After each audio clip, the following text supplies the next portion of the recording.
கர்த்தருடைய பரிசுத்த நாமம் மகிமைப்படுவதாக. உயிர்த்தெழுந்து வல்லமுள்ள இயேசு கிறிஸ்துவின் நாமத்தினால இந்த கால பொழுதில் உங்களை சந்திப்பதை குறித்து நான் மிகுந்த மகிழ்ச்சி அடைகிறேன். அன்பான தேவ ஜனங்களே, இந்த நாளிலே கர்த்தர் நமக்கு கொடுத்திருக்கிற இறைவார்த்தையானது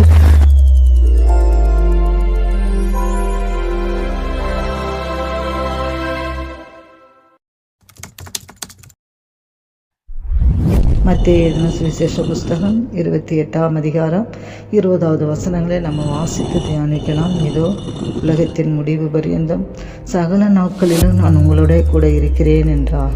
நம் அருமை ஆண்டவர் உயிரோடு கூட எழுந்தவர். தேவ ஜனங்களே, உயிர்த்தெழுதலின் முதற் பலனானவர் அவர் என்று பார்க்கிறோம்.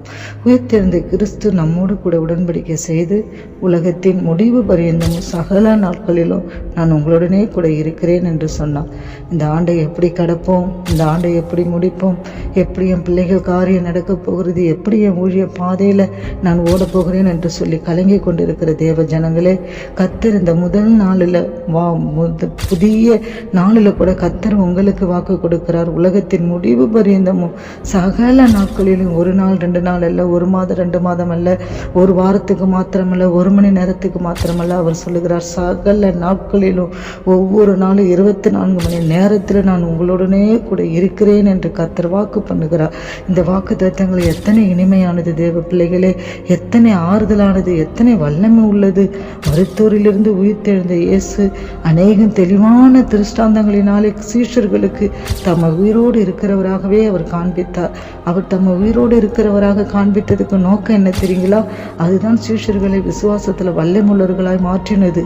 பயத்தின் ஆவியை முற்றிலும் அவர்களை விட்டு நீக்கி போட்டது. அவர்களை இன்னும் வல்லமையாய் ஊழிய செய்ய ஊக்குவிக்கும்படியான தன்னை உயிரோடு இருக்கும்படியாக அவர் காண்பித்ததுக்கு அதுதான் முக்கியமான நோக்கம். தேவ பிள்ளையே, உன் மீட்பர் ஜீவிக்கிறவராய் இருக்கிறார். உன்னோடு கூட தம்முடைய உயிர்த்தெழுதலின் பிரசனத்தை அவர் வைத்திருக்கிறார். அவர் ஒருபோதும் உங்களை விட்டு விலகிற தேவன் அல்ல. சகல நாட்களிலும் உங்களோடு கூட இருக்கிறேன் என்று சொன்னவர்.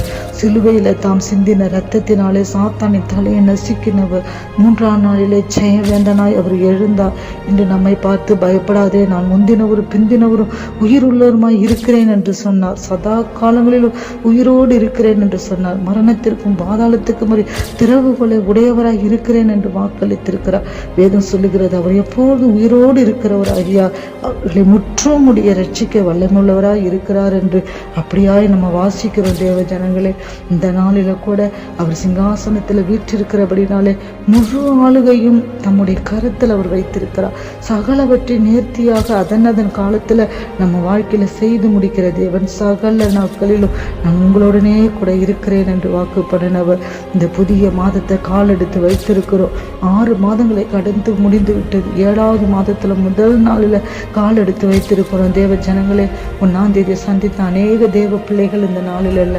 ஆனாலும் உயிர்த்தெழுந்த வல்லமுள்ள தேவ ஆவியானவர் உங்களுக்கு எனக்கும் சுகபல ஜீவனை கொடுத்து இந்த புதிய நாளை சந்திக்க அவர் கொடுத்த நல்ல தருணத்துக்காக நன்றி உள்ள இருதயத்தோடு கூட அவரை நம்ம சோத்தரிப்போம். அவர் ஆராய்ந்து முடியாத பெரிய காரியங்களையும் எண்ணி முடியாத அதிசயங்களையும் செய்கிற தேவன். அற்புதங்களை இன்றைக்கும் அவர் செய்து கொண்டே தான் இருக்கிறார்.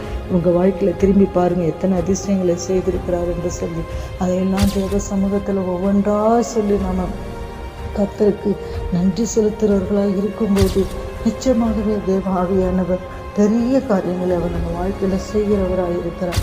அன்பான கர்த்தருடைய பிள்ளைகளே, இந்த நாளிலும் கர்த்தருடைய கரத்தில் உங்களை ஒப்பு கொடுங்க. சகல நாட்களிலும் உங்களோடு இருக்கிறேன் என்று சொன்னவர் நிச்சயமாகவே காரியங்களை செய்து முடிப்பார். ஜெபிக்கலாமா? கர்த்தாவே, உன்னை துதிக்கிறோமப்பா, எங்களை நேசிக்கிற நல்ல தகப்பனே, இந்த புதிய நாளில் புதிய மாதத்தில் சந்திக்க கொடுத்து எங்கள் ஒவ்வொருத்தருடைய சமூகத்தில் ஒப்பு கொடுக்குறோம். இந்த வசனத்தின்படியா சகல நாட்களில் எங்களோடு கூட இந்த பெரிய காரியங்களை செய்யும். இயேசுவின் நாமத்தில் ஜெபிக்கிறோம் பிதாவே, ஆமென்.